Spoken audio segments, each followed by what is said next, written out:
ఎప్పుడైతే నేను ఇంటర్నల్ మీటింగ్లో ఇవన్నీ మాట్లాడి ఆఫీసర్లకు నేను ఒక డైరెక్షన్ ఇచ్చిన దీని మీద ఎంక్వైరీ చేద్దామని, ఎప్పుడైతే నేను 4 రోజుల క్రితం ఇది అన్నానో హరీష్ రావు గారు ఇది వదిలేసిండు.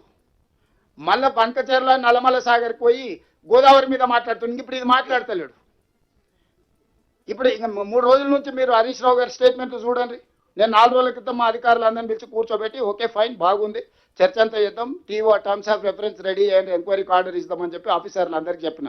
మా పేషీ ఉన్నోళ్లకు లా సెక్రటరీకి, ఇరిగేషన్ సెక్రటరీకి రైట్ ఎంక్వైరీకి ఆర్డర్ ప్లేస్ చేద్దాం, మనం తప్పు చేస్తే మన సంగతి తెలుస్తాం, వాళ్ళు తప్పు చేస్తే వాళ్ళ సంగతి తెలుస్తాం, ఎంక్వైరీ ఆర్డర్ ఇద్దామని ఎప్పుడైతే చెప్పినామో ఈ వాసన పసిగట్టిండి. హరీష్ రావుకి ఇట్లాంటి వాసన చూసే అలవాటు బాగా పర్ఫెక్ట్గా ఉన్నది. ఇప్పుడు ఏమంటుండు, ఇంకా కృష్ణా నది మీద చర్చ వదిలేసిండు.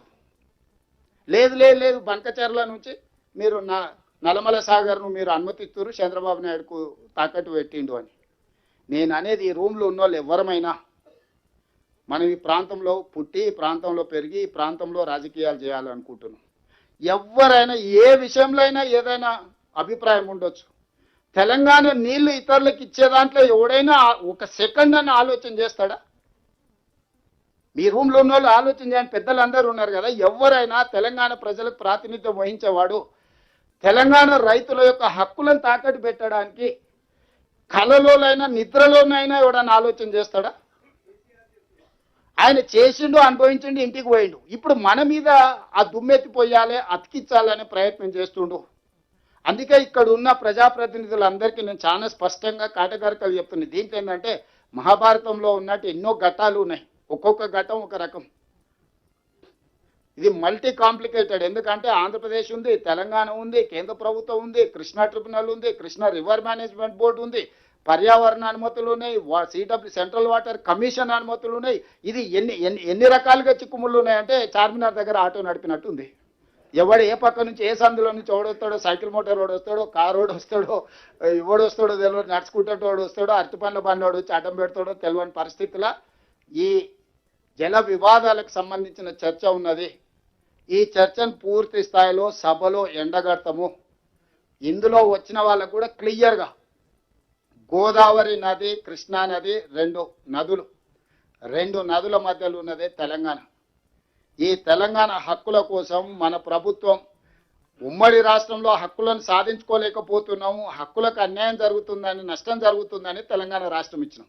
తెలంగాణ రాష్ట్రం వచ్చిన తర్వాత వెళ్ళి కిరణ్ కుమార్ రెడ్డి తయారు చేసిన పేపర్ మీద కేసీఆర్, హరీష్ రావు గారు ఇద్దరు కలిసి సంతకం పెట్టేస్తే ఆ కిరణ్ కుమార్ రెడ్డి కంటే వీళ్ళు ఎక్కువ దుర్మార్గులు కదా. కాళోజీ చెప్పిండు కదా, పక్కోడు చేస్తామని పొలిమేరలు అవతల తరుతాం, వీడియో అయితే ఇక్కడ పాత్ర వేస్తాం అనేది చెప్పిండు కదా.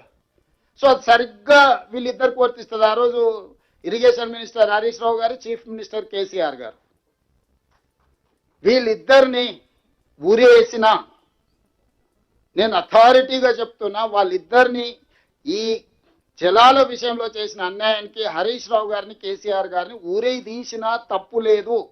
ఇదే మిడిల్ ఈస్ట్ కంట్రీస్ అయితే చౌరస్తాలనే ప్రజల చేత రాళ్లతో కొట్టించి చంపించుండేవాళ్ళు.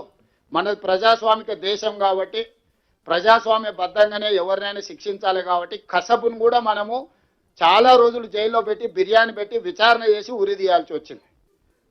అందరి కళ్ళ ముందల AK-47 పెట్టి చాలా మందిని కాల్ చేసిన కసబ్ కూడా మనం ప్రజాస్వామిక బద్ధంగా విచారణ చేసి అతనికి న్యాయవాదులను పెట్టుకునే అవకాశం ఇచ్చి అతని తరఫున కూడా వాదనలు విన్న తర్వాతనే జడ్జిమెంట్ రాయాల్సి వచ్చింది. ఇక కసబ్కే అన్ని వసతులు ఉంటాయి, కేసీఆర్కి ఎన్ని ఉంటాయి మీకు తెలుసు కదా.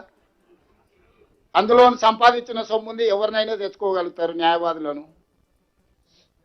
అందుకే ఈ వేదిక మీద నుంచి నేను సూటిగా మీడియా మిత్రులు కూడా చాలా మంది ఉన్నట్టున్నారు, పెద్దలు శ్రీనివాస్ రెడ్డి గారు మీడియా తరఫున ఉన్నట్టు, నేను సూటిగా కేసీఆర్ గారికి ఆహ్వానం పలుకుతున్నా, శాసనసభలో చర్చ చేద్దాం. మేము ఓపెన్ మైండ్తో ఉన్నాం. మేము ఏమన్నా మా నిర్ణయాలలో లోపం ఉన్నా, మా నిర్ణయాలను సవరించుకోవడానికి ఏదన్నా ఉన్నా మీరు వచ్చి మాకు సూచన చేయండి, మీ అనుభవాన్ని మాకు ఇవ్వండి. As a former chief minister, as a union cabinet minister, as a state minister, as a MP, MLA, leader of opposition. Janareddy గారు రాసిన లేఖలు చాలు ఉన్నాయి. వారు ప్రతిపక్ష నాయకుడిగా ఉన్నప్పుడు కేసీఆర్కి రేపు హౌస్లో చూపిస్తా.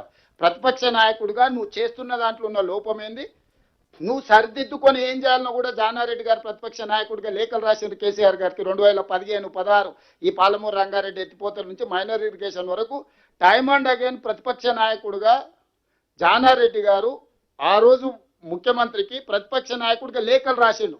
ఇందులో మీరు తీసుకుంటున్న నిర్ణయంలో పాలమూరు రంగారెడ్డి ఎత్తిపోతలు ఈ లోపం ఉన్నది, మీరు దీన్ని సవరించి ఈ విధంగా చేస్తే తెలంగాణకి న్యాయం జరుగుద్ది, మైనర్ ఇరిగేషన్లో మీ నిర్ణయాలు ఇలా ఉన్నాయి లోపభీష్టంగా, వీటిని సవరించుకోండి అని చెప్పి ఒక ప్రతిపక్ష నాయకుడిగా జానారెడ్డి గారు పదే పదే ఆనాటి ముఖ్యమంత్రికి లేఖలు